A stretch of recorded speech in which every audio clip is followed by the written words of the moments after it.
Саламатсыздарбы? Кезектеги маанилүү маегибиздин коногу Жогорку Кеңештин депутаты Искак Масалиев. Биз менен болуңуздар.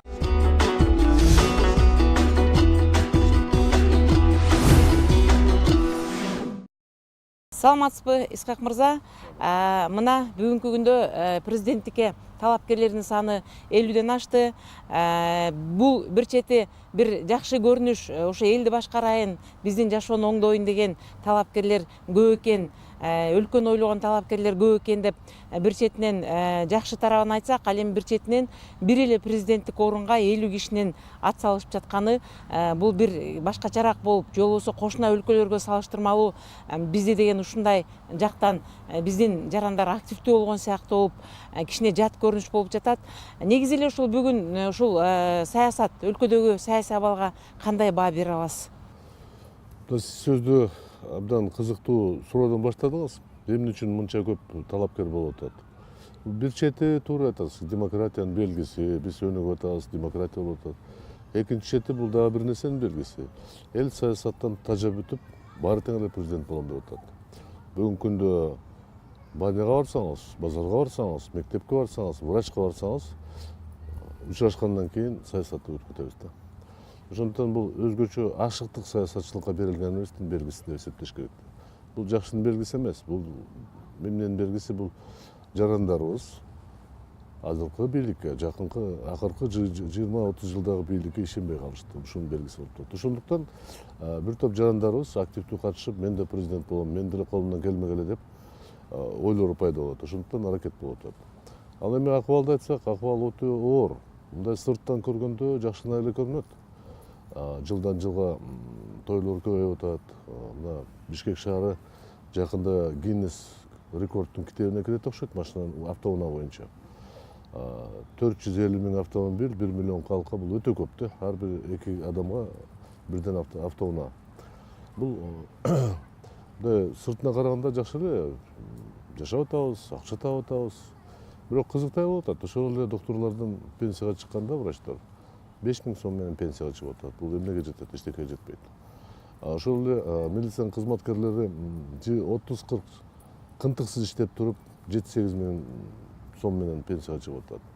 Анан биздин коомубуз бүгүнкү күндө байга, кедейге бөлүнүп баратат. Мындан улам сайын көбөйүп баратат. Эми табигат ушундай да. Бизде калкыбыз 6 миллион болсо, баары эле миллионер боло албайт. Анан көп болсо бир 2-3% болот. Калган баары ошол миллионердин тегерегинде тиричилик кылат да. Ошонун байлыгын көбөйткөнгө аракет жасайт, ошонун байлыгын сактоого аракет кылат. Анан эң өкүнө турган нерсе, биздин бюджетке барабар акчаны жыл сайын биздин туугандарыбыз, балдарыбыз, кыздарыбыз Россия мамлекетте иштеп жөнөтүп атат да. Эгерде алар жок болбосо, бизде эч эле революция жүз жолу болмок да. Ошолорго рахмат, ошо баарын таштап туруп, чет өлкөгө барып, бирөөнүн көчөлөрүн шыпырып, бирөөнүн идиш аягын жууп, бирөөнүн балдарын багып, бирөөнүн үйлөрүн куруп, тапкан акчасын бияка жиберип атат да. Эгер андай болбосо, акыбал таптакыр башкача болмок эле. Биз эми мына ушу Кыргызстанда жашагандар, биз ошону пайдаланып, мына тегеректе курулган имараттарды ошол акчага курулуп атат да негизи. Сатып алган киши ошолор болуп атат. Ошондуктан акыбал кызыктай болуп атат. Чын айтканда биз өзүбүздүн шартыбызга, мүмкүнчүлүгүбүзгө жараша жашабай атабыз. Биз ашыктыкты көп берип атабыз да. Ар кандай тойлор болуп атат. Чоңдордон баштап күчүлөргө чейин той болуп атат. Айылдагы той кылганда айрыкча түштүктү алсак, жок дегенде 15-20 жипти тизип коюш керек экен. Болгону ичинде бирден экиден киши отурат да. Ал эми мындай мактоо сыяктуу кылып атат да, мына мындай ысырапчылык деп койсо болот да. Тойлорду карасаңыз, тойлордо мындай ашкан, союлган малды карасаңыз, чакырылган конокторду мен түшүнүп турам. Бизде салтыбыз боюнча катташуу болот да, жамандыкта, жакшылыкта бири-бирине барышат. Бирок биз кээ бир учурда ошолорго теңелип туруп, колу азыраак кишилер карызга батып, ошондой тойлорго берилип кетет да. Бул жакшынын белгиси эмес. Бизде мен ачык эле айтам, мен Кыргызстан коммунисттер партиянын атынан талапкер болуп атам да, мен коммунисттик идеяны колдогон кишилерден. Мен түпкү тамыр менен ушул системаны азыр кабыл ала албай атам да. Мен баары бир ишенем, терең ишенем. Эртеби кечпи бул карама-каршылык бирдемеге алып келет да. Качан гана коомдо 2% бай, 98% кедей болгондо, ошондо нааразычылык көп болот да. Анан акыркы жылдары мен байкап атам, бийлик бир гана байларга таанымал болуп атат. Жөнөкөй мугалим, же жөнөкөй врач, же жөнөкөй катардагы иштеген жумушчу депутат боло албайт, министр боло албайт. Болбогон нерсе ал. Сөзсүз эле сен же чоң ири бизнесиң болуш керек. Күндө деле алар ал жакка Эми барышпайт. миң жолу акылдуу болсо, акылман киши абдан көп бизде. Мисалы үчүн ошо мугалимдердин арасынан, адистердин арасында өтө көп. Бирок алар боло албайт эч качан депутат. Себеби алардын айлыгы же тапкан акчасы эч качан ушу мандатка жете албайт. Ошондуктан бул процесстер, ушул тенденциялар жакшылыкка алып барбаган, мен ошону коркуп жатам да, ачык айтканда. Ошол эле мезгилде бизде бийликте турган азаматтарыбыз кара жумуштун ордуна кечке бири-бири менен талашып, бийлик талашып, ошо менен алек болуп атат да. Ал эми жөнөкөй адамдын турмушуну азыраак ойлонуп атат. Албетте программалар бекитилет, албетте бюджет бекитилет, ал бюджетке ылайыктуу акчалар, каражаттар бөлүнөт. Но турмушта ар кандай болот? Эгерде бир кадам, бир тыйындык, уурулук кылган болсо мамлекеттик кызматкер, ал миллион сомдук зыян келтирет да. Себеби адамдын, жөнөкөй жарандардын ишеними жок болуп калат. А ишеними жок болгон мамлекеттин келечеги кең боло албайт эч качан. А сиздин жеке оюңуз боюнча, жеке өзүңүздүн талапкерлигиңизди койгонуңуздун негизги максаты эмнеде? Себеби анткени Эми мына 26 жылдан бери Кыргызстан эгемендүү демократиялык жол менен өнүгүп баратат деп жарыялап атат да. Мына биз эгемендүүлүккө жеттик деп кайра эле мактанып атабыз. Биз тарыхый калкыбыз, тарыхый элбиз, биздин улутубуз абдан байыркы, маданиятыбыз байыркы деп атабыз. Бул эми чын айтканда баары унутуп атат. Бул эгемендүүлүктөн негиздеме кылып, негиздик ким жасап берген? Коммунисттер жасаган болчу. 1926 жылы. Ал эми кийин 1936 жылы Кыргыз СССР пайда болгон. Буга чоң салым кошкон биздин ата-бабаларыбыз, ошол мезгилдеги партиялык жетекчилер болчу. Коммунисттик, социалисттик идеяга карабастан баары бир бизде мамлекет болуш керек деген, республика болуш керек деген талапты коюшкан. Ал эми Москвадагы жетекчилер ушуну колдоп, бүгүнкү күнгө биз Кыргызстанда эгемендүүлүккө негиз пайда болгон. Ошондуктан бул эркиндик. Экинчиден, экономиканы эгемендүү биз көз карандуу экономика болуп калдык. Канча революционер эмне десе деле, каалайбызбы, тышкы карызга батып кетип баратабыз жыл сайын. Мен ойлоп атам, биз андан көрө башындагы баягы приватизация программаларды туура эмес жол алып барганыбызды ачык эле айтышыбыз керек. Туура эмес жүргүздүк. Кыргызстандагы 20 мен деген эң деген ири ишканаларды жаап таштап, алардын ордуна базар түзүлүп, же соода борборлор түзүлүп, анан ошол жерде базарда соода борборлордо Кыргызстанда чыккан кездемелерди сатпайт. Кыргызстанда тиктирген кийимдер сатылбайт. Ал бүт чет өлкөдөн келет. Демек биз бирөөнүн экономикасына кызмат кылып атабыз. Тышкы карызды алып жатып, ошол тышкы карызга кийген кийимибизден баштап, жеген тамагыбызга чейин башка мамлекеттерди багып атабыз да. Ошол мен ойлоп атам туура эмес деп, анан биз ачык эле айтабыз. Биз социалисттик идея негизги туура. Мамлекет баарына көзөмөл болуш керек. Негизги тармактар баары мамлекеттин көзөмөлүндө болуш керек, бербеш керек.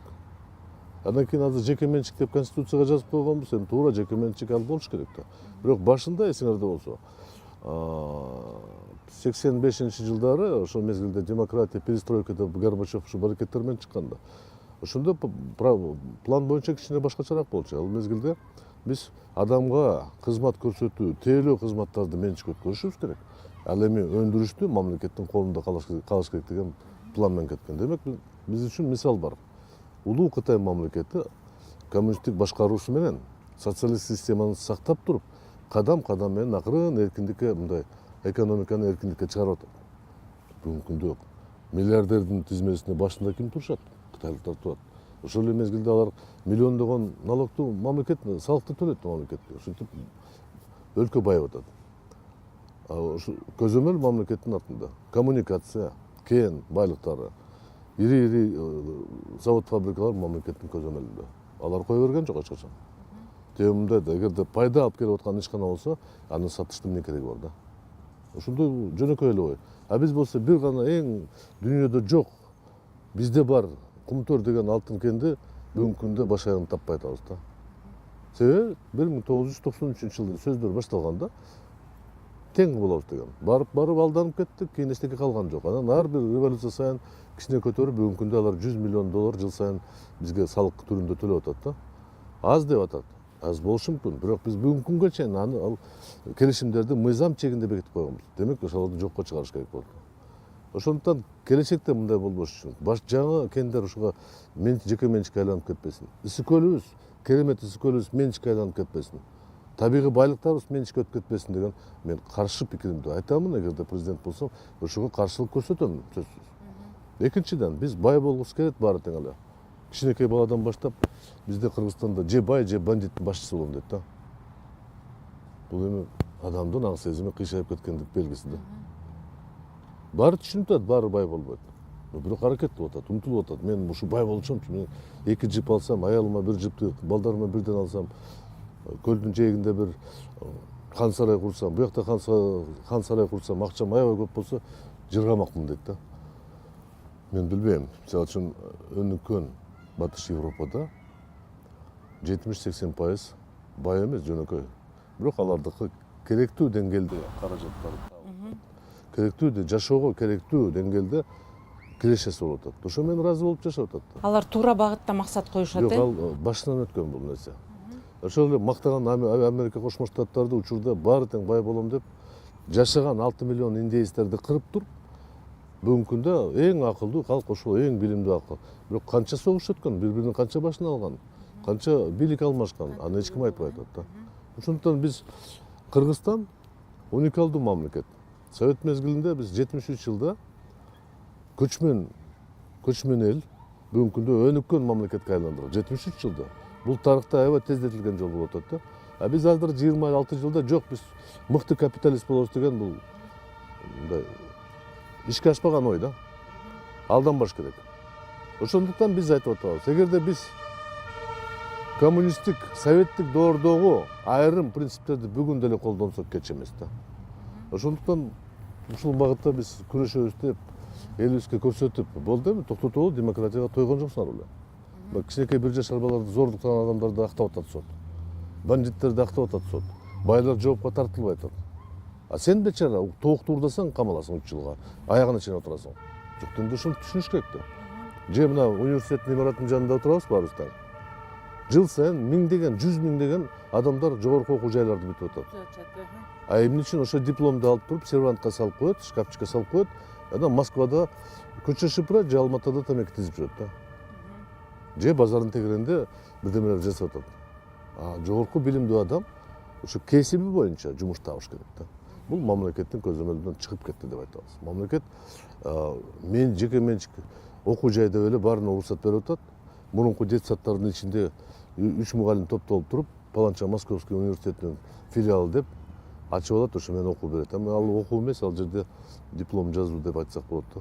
Диплом, сертификат жазып берүү. Ошондуктан ушул нерселерде кыйшык болгон нерселерди биз сөзсүз ордуна коюшубуз керек. Мындан келди биздин өлкөдө кесипкөйлүк менен ушу билимдүүлүктүн баалуулугу жоголуп бараткан сыяктуу экен да. Алыска барбаңыз. Мисалы үчүн ушул эле премьер-министрлерибиз, же депутаттарыбыз, же министрлерибиз, губернаторлор сүйлөгөн сөздү кээде телевизордон көргөнүздө эң жумшак айтсак уялып кетип атабыз да. Ички маданияты жок болуп атат. Кээ бир учурда билими, түшүнүгү жок болуп атат. Бирок мен бийликте отурганда мен баары жокту билем. Мен керек болсо мына өсүмдүктү кантип өстүрүштөн баштап курулушка чейин баарын билем. Ракетага чейин баарын билем. Же мен төшүмдө же депутаттык мандат бар, же астымда министрлик кресло бар да. Ошондуктан мен сөзсүз эле акылдуумун деп. А жок, мен муну билбейт экен, бир карап көрөйүн деген бир кишини ойгой электим да мен. Мен эсимде бар, коммунисттик мезгилде биринчи секретарь ЦК, председатель Совета министров бул мамлекет өкмөт башчысы. Алар бул бир маселени билбесе, давайте ушуну мен изилдеп көрөйүнчү, анан кийин карап көрөбүз дегендей. Уялбайт эле андай сөздө. А бизде андай уят деген жок да. Отуруп алып сен чыгып кет дейт бирөөсү. Тигинisi болсо мен урдаган жокмун, өзүң урусуң деп отурат. Анан барып эле ушул элдин оозундагы ошол кишилер болуп турат да. Бул дагы бир сиз менен болгон маегибиздин маңызы, бул жөнүндө сөз кылбай кетүүгө болбойт. Анткени ошол сиздин атаңыз Абсамат Масалиевдин бүгүнкү күндө ал кишинин айткан кемеңгер сөздөрүн, ал киши ушу биздин өлкөнүн тагдыры жөнүндө алдын ала айтып кеткен ой пикирлерин дагы деле болсо көптөгөн адамдар өздөрүнө бир үлгү катары, мисал катары айтып ошол кишинин айткан сөздөрүнүн баары келгендиги далил экенин айткан адамдар көп. Сиз ошол кишинин баласы катары Абсамат агайдын кайсыл айткан кемеңгер сөздөрүн айтып бере аласыз, же болбосо ал кишинин өлкөнүн тагдыры жөнүндө, ой жүгүртүүлөрү жөнүндө кандайча коомчулукка айтып бере аласыз? Аны сөзсүз аны мен айткан сөздөр көп. Мен эми уулу катары уккан мен үчүн алар баары эле катардагы сөз деп айтсам болот. Башка сырттан уккан кишиге ал мындай акылман сөз болушу мүмкүн. Мен бала кезден төргөндөн баштап канча эсимде өзүм эсимде таанып атам, эсимде ушул болуп атат. Мен бир нерсе айткым келип атат. Атам Кыргызстандын жетекчиси болгондо биринчи кезекте үй бүлөдөгү демократияны тыйып таштаган. Эч кандай демократия болбош керек үйдө. Балдары, кыздары баары тең отуруш керек. Жылбаш керек эч каяка. Мына мен ушул жерде 7 жыл мугалим болуп иштедим университетте. Бир жыл мага келип туруп, мен эми жаш коммунист болгондо мага ушу Ленинский райондук партиянын комитетине чакырышты да. Инструктор болуп иштеп бересиң, идеологический отдел деген. Анан мен сүйүнүп туруп, атама скорго чалдым. Бап, мени чакырып атат райком партияга десем, жөнө тур деди да. Мен партиялык, мамлекеттик кызматта иштеп атканда сен бир кадам жылбайсың, ушу мугалимсиң да отура бер деген да. Ушинтип бизге баарыбызга ичимден тызылдап капа болгом мен ошол мезгилде. Мен деле ушу райком партияга барып иштеп аракет кылып турсам жаманбы десем, жок, урушат эмес деген да. Инем болсо жөнөкөй агроном болуп колхоздо Ысык-Көлдө иштеп аткан. Эжем болсо өмүр бою врач болуп иштеп атат, азыр деле иштеп атат врач. Ошондуктан ички үй бүлөлүк тарбия өтө чоң таасир берди. Себеби кийин атам кызматтан кеткенден кийин биз кандай жашасак жашообуз ушундай кете берген. Эмне колубузда болгон ошол кала берген. Эч кимге аласа бересебиз болгон эмес, эч кимди тарткан жокпуз. Ким биз менен учурашып жүргөн болсо ошондой дал учурашып аткан, мамиле болгон, мамиле узарта берген да. Кийинки хандардын балдарына карап көрсөк, алар Кыргызстанга келе албайт. Дос деген түшүнүк жок аларда. Тууган деген түшүнүк жок болуп атат да. Эң негизги элдин каргышы бар да. Ошондуктан мен ойлоп атам, хан, эми хан деп коюп атабыз азыр, мурда жетекчи деп коет эле, азыр мамлекетти башкарган хан биринчи кезекте тазалыкты өзүнөн башташ керек, өзүнүн үй бүлөсүнөн башташ керек. Апам өмүр бою иштеп, канча 6 жыл атам жетекчи болсо Кыргызстан бир гана жолу мындай расмий түрдө делегацияны тускунга жана Раджив Ганди аялы менен келгенде ошондо гана чыккан болду. Ошондо деле атам каршы болгондо Горбачев айткан экен, жок, пускай супруга тоже встречает депчи. Бир гана чыккан ошондо. Биринчи акыркы жолу. Аны эч ким билбейт эле, жөнөкөй тигүүчү болуп иштеген.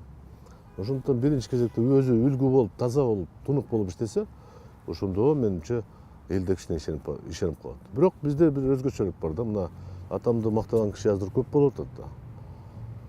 Өз мезгилинде атамды коммунист номер 1 деп сындап, ошо менен атын чыгарган бүгүнкү күндө демократтардын баары эле ушул болуп атат да. Коммунисттер кетсин деп, анан бир аз убакыт өткөндөн кечирим да сурап жүрүшкөн алар болгон да. Ошондой учурлар болгон, Сөзсүз да. Себеби ал киши принцип бир багытты кармап турган да. Мисалы үчүн мына Кумторду айтып кеттимби? Кумтөр боюнча атам биринчи күндөн баштаган. Аскар Акаевич андайга барбы, ал туура эмес. Экинчиден, Кумтөрдүн көрсөткүчтөрүн бюджетке көрсөтпөгүлө. Себеби бюджет деген бул биз тапкан акчабыз деген сөз. Ал эми Кумтөр өзгөчө.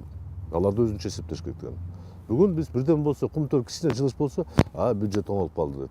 Төмөндөп калса бюджет өлдү деп атабыз да. Бул бюджет деген бул мамлекеттик казына да. Ал жака көз каранды болуш керек эле. Сөзсүз, ал өзүнчө болуш керек.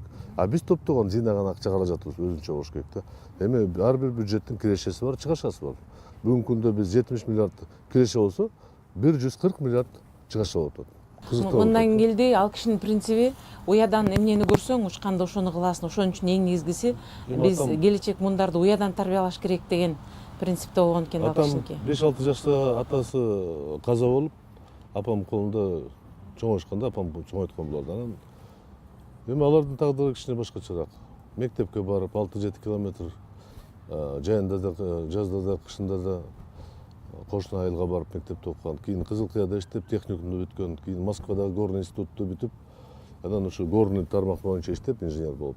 Бир аздан кийин ал партиялык органдарга, советтик органдарга кирип иштеп, тепкичтер менен акырын 52 жашта Кыргызстанды башкарганга жетти да. Бир да жолу ал аракет кылып, мен талапкеримди коем, мен өзүктүү ыктыяр менен барам деген болгон да жок. Себеби биздин системада, социалисттик системада андай болгон эмес. Эмгектенген, таза эмгектенген адамды өзү табат эле. Баары тең айтып атат, Усубалиевдигинде, Масалиевдигинде андай эмес. Алар айта албайт, мен муну көтөрдүм, мен муну сүйрөп бардым, андай эмес. Ал жерде система тарбиялайт эле. Бүгүн губернатор болуш үчүн сен 5 кайерде иштебесең деле боло берет экенсиң да. Министр болуш үчүн иштебесең деле боло берет экен да. Кызык болуп атат да. Элди башкара турган адам, элге үлгү боло турган адам, өзүнүн эчтекеси, тажрыйбасы жок болсо, ал эмнени көрсөтө алат? Жок, бул менеджер деген сөз таап алышты да, жакшы менеджер деп. Менеджер мен билбейм, базарда менеджер болушу мүмкүн, адамдар менен мамиле түзгөнгө менеджер болбош керек да. Демек бул менеджер деген сөз ушул колуңдагы сенин аймагыңда жашаган элди сен алдашың керек деген сөз да. Көңүлүнө алып коюшуң керек деп. Мен ойлоп атам, мен эсимде бар, атам Исыкөлдө обком биринчи катчысы болгон, машинада дайыма кирзовый резиновый өтүп жүрчү эле да. Кетип баратса эле бир талоонун ичине кирип кетет эле да. Ошо биринчи секретарь райком чакырып алып, суу карганда таң атыча кандай суу карап атат, кандай кылып атат. Булай да баткакты жеп жүрөт. Азыр андай жок да. Жакында эле мен жашаган үйүм жанында премьер-министр мектепти көрөт деп келишти. Эртеден баштап, 6-дан баштап көчөлөрдү жууп, эми Сооронбай Шариповичтин бут кийими булганып калбасын деп көчөлөрдү жууп шыпырып турушту да. Эми уят эмес бул. Жумушта али калып атат да. Ага барбаш керек. Мүмкүн аны ал киши талап кылбаса керек, бул деген ошо. Эми мындай да, ал киши талап кылбаса керек. Туура, ал талап кылбайт. Бирок ошол кошомачылыгын колун чапканга ал милдети да. Бир премьер-министр отуруп алып, кичинекей балдар, наристелер гүл менен аны менен эртеден бери 8ден отурушкан суукта. Мен түшүнүп турам, ал деле буйрук берген жок. Бирок кичине акыл эс менен иштеп, токтотуп коюп, барган жерде вообще айтпай туруп барыш керек да. Ошондо ийгиликтүү болот. Ошондо элдер айтат, бул азамат турбай билбей туруп баса калды депчи. Анан тиги келатат деп эртеден баштап бир гана карнай сурунай жетпей калды. Эч качан буга барбаш керек да. Мындан келди бийлик жетекчилери деген эл менен тыгыз байланышта жана жөнөкөй карапайым болуу менен иштесе жакшы болмок деген ойдо экенсиз да? Биринчи талап. Себеби эң бизде мамлекетте болгон эмнеден баары проблема болуп атат. Биз мына креслого отургандан баштап биз асманга учуп баратабыз. Бийигирээк болуп калабыз, акылдуу болуп калабыз. Көчөдө кетип бараткан эл менен байланыш жоголуп кетип баратат. Ошол себептен аралыгы узарып баратат да. Ким болбосо да, премьер-министр болсо, байкап калсаңыз, бою да бийигирээк болуп калат. Ушул көрүнүп турат да. Депутат болсо, артында бир канаттары чыга баштайт да. Сүйлөгөн маңыздуу сөздөр, салмактуу, даже саат канча десең деле ал шашпай, көлөмдүү жооп берет. Так, саат бирден 15 мүнөт өттү деп. Ошол себептен бийлик менен, бийликте турган кызматкерлер менен жөнөкөй элдин аралыгы алыстап баратат. Ойлоп көрсө, баарыбыз бир элебиз, эл. Эртең деле сен кызматтан кеткенде көчөдө шалпайып жүрүп калганда, жок дегенде сени урушпайт. Кандайсың деп сурап коет. Мен ойлоп атам, эгер коммунисттердин принципи сакталса, жеке баардык жетекчилерди түшүрүш керек жерге. Күнү түнү иштеш керек. Тойлорго бирден министр барбаш керек. Эч кандай тойлорду өкмөт тарабынан эсебинен кылбаш керек. Токтотуш керек анын баарын. Мына айтып атасыздар бийликке.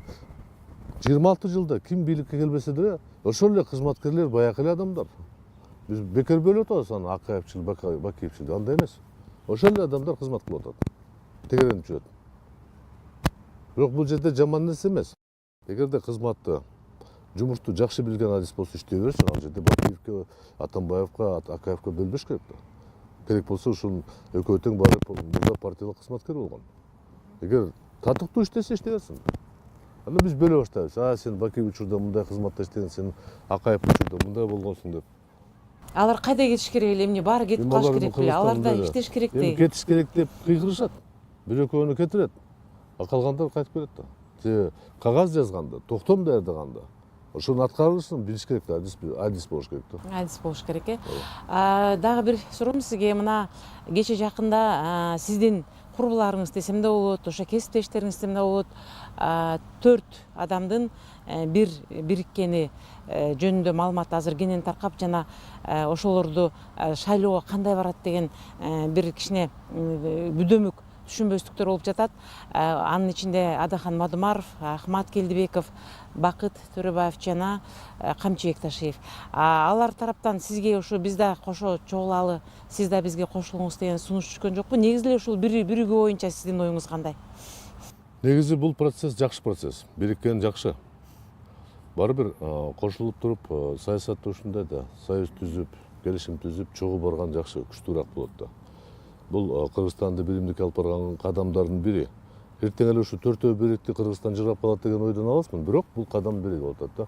Эгерде мына түштүктүн жигиттери топтолуп турса, кийин түндүктүн, батыштын, чыгыштын баары топтолуп туруп, мына азыркы бийликке биз топ менен күрөшөбүз десе, анда жакшы да.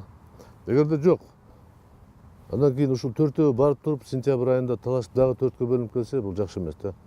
Мен ойлоп атам, мен менен сөз болгон. Мен менен сөз баары тең эле топтолбой, ошонун төртөөнүн бирөөсү менен сүйлөшкөн, сунуш кылган. Сиз деле ИСКК биз менен кошулуп чогуу болбойлубу? Мен айттым, мен силердин бириккениңерди абдан колдойм, абдан туура таап атам. Бирок мен кошула албайм, себеби мен Кыргызстан коммунисттердин партиясы. Бул партияны мен түзгөн жокмун. Мен таратпайм аны. А силер өзүңөр ушул партияңарды силер түзгөнсүңөр да. Ошондуктан силер кааласаңар коштурасыңар, кааласаңар бөлөсүңөр. Мен ага бара албайм, мүмкүнчүлүгүм да жок. Дагы жол жок да. Ошондуктан мен өзүм жолу менен барам, бирок кошулганыңар абдан туура кадам деп эсептеп атам. Тескерисинче ушу батыштан, чыгыштан, түндүктөн баарынан чакырып топтолгула. Бүгүнкү азыр мына иштеп жаткан премьер-министр талапкер болуп атпайбы? Мен байкап аткан аракеттер боюнча баары бир бийлик мурда үйрөнгөн адатка айландырам деп атат, күчкө салам дейт. Квартальный комитеттерди, акимдерди, министрлерди баарын жумшап атат да. Эми башыбыздан өткөн, аны абайлаш керек. Ушундай кандай келсең, ошондой кетесиң деген макал бекерден чыккан жок да. Ошондуктан ушуга каршылык күрөшүш үчүн, шайлоо тазараак болуш үчүн десе, бириккен абдан жакшы. Бирок чынында бул кошулуу экинчи максаты бар. 2020-жылы парламенттик шайлоо болот. Эгерде күчтүү ушундай бир партия түзүп коюп, ушу аттуу баштуу саясатчылар баш кошсо, анда алар ийгиликке жетиши мүмкүн да. Каражаты да бар, аты да бар, заты да бар дегендей, булар 2020-жылы парламенттик шайлоого чоң ийгиликке жетишке толук мүмкүнчүлүк болот да. Бүгүнкү күндө талапкерлердин арасынан өзүнүн добушун, өзүнүн жактоочуларын бирөөгө берип, мисалы үчүн ошол эле Сооронбай Шариповичти колдойм, же болбосо Бабановду колдойм деп өз талапкерлигин алып жатышат. Сиз кандай кыласыз? Аягына чейин барасызбы, же бир учуру келсе сиз дагы бир талапкерди колдоого өтөсүзбү? Ким ал өзүнүн добушун бергендер? Балким өзүнүн, жеке өзүнүн жана аялынын добушун бериши мүмкүн. Ал кишини колдогон шайлоочулар сөзсүз эле өтүп кетпейт, ал мал эмес да, акыры. Жүргүлө аяка баргыла десек, андай болбойт. Ар бир жаран өзүнүн жакшы көргөн сүймөктүү саясатчыны колдойм дейт. Ал саясатчы жок, мен барбайм десе, ошондуктан биздин партия сөзсүз аягына чейин 15-октябрга чейин барабыз. Мен ачык эле айтам, балким башкаларга караганда каражатым жетпей калышы мүмкүн, башкага караганда жашым жетпей калышы мүмкүн, алардан улууракмын балким. Но бирок калган жагынан акыл эс менен мен алардан кем деп сезбейм. Элдин арасында тең күрөшө алам. Мүмкүнчүлүк азыраак. Мисалы үчүн телевидение, радиого чыгышка же гезиттерге чыкканга мүмкүнчүлүк азыраак болушу мүмкүн. Бүгүн эми коммерциялык болгондуктан баары эле акчаны карап атат да. Бирок алардан кеммин деп эч качан мен ишенбейм. Кээ бир учурда алардан тең, алар менен тең күрөшө алам да. Ошондуктан айрыкча менин артымда идея турат. Биз башыбыздан өткөн тажрыйбабыз бар. Биздин идеологиябыз бар, коммунисттик идеология бар. Алардын идеологиялары жок эчкимиз. Ошондуктан мен ойлоп атам, быйыл улуу октябрь социалисттик революцияга 100 жылга толуп атат. Бул Кыргызстан үчүн эң маанилүү окуя 20-кылымдагы. Эгерде улуу октябрь социалисттик революция болбосо, 16-жылдагы орун алган үркүн деген деп коебуз го, баягы кыргыздарды тебелеп атканда, кырып атканда. Ал токтобой кыргыздар каякта жүрмөк, Кудай билет аны. Мына бир бөлүгү Кытайда жүрөт, бир бөлүгү башка жакта.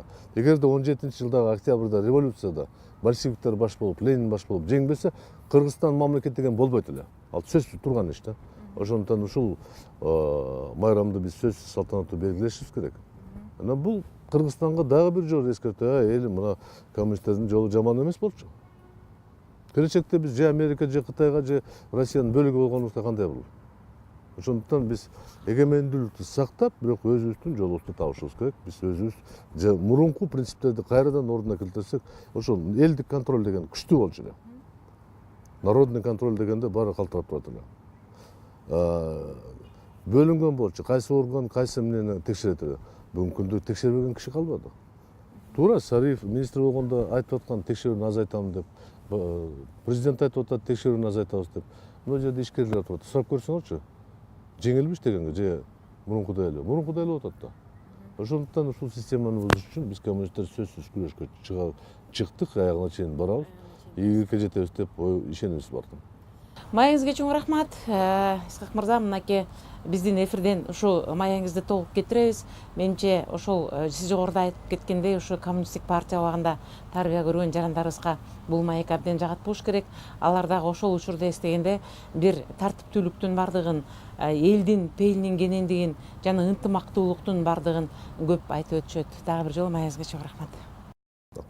Ушуну менен маегибиз соңуна чыкты. Сиздерге Жогорку Кеңештин депутаты Исхак Масалиев маек куруп берди. Сиздер менен Үмүт Мукамбетова болду. Кайрадан кездешкенче саламатта болуңуздар.